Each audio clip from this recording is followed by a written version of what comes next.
এই জীবনে অনেক কিছুই হারালাম, তার মধ্যে সবচেয়ে পছন্দের ছিলে তুমি। যদিও গল্পটা ছিল অল্প, তবু তোমাকে মনে রাখবো মৃত্যুর আগ পর্যন্ত। তুমি ছিলে আমার জীবনের সবচেয়ে পছন্দের মানুষ। তোমার হাসি, তোমার কথা, তোমার সাথে কাটানো প্রতিটা মুহূর্ত সব যেন সব যেন এক একটা যন্ত্রণাদায়ক স্মৃতি হয়ে বুকে আঘাত করে। আমাদের গল্পটা খুব বড় ছিল না, তবু প্রতিটা পৃষ্ঠায় আজও আমায় কাঁদায়। আলো আঁধারের মাঝে একটা সম্পর্ক, যেখানে তুমি ছিলে আলো, আমি ছিলাম ছায়া।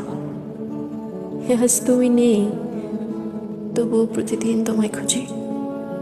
হাজারো ব্যস্ততার মাঝে মনে পড়ে যায় তোমার ছোটখাটো কথা, সেই চুপচাপ থাকা, কিছু না বলেও অনেক কিছু বলে ফেলা। বিশ্বাস করো, বিশ্বাস করো, এই হৃদয়টা কারোর জন্য আর জীবিত হবে না, কারোর জন্য না। কারণ সত্যিকারের ভালোবেসেছিলাম তোমায়। তোমার জায়গাটা আর কেউ নিতে পারবে না। তোমাকে মনে রাখবো মৃত্যুর আগ পর্যন্ত।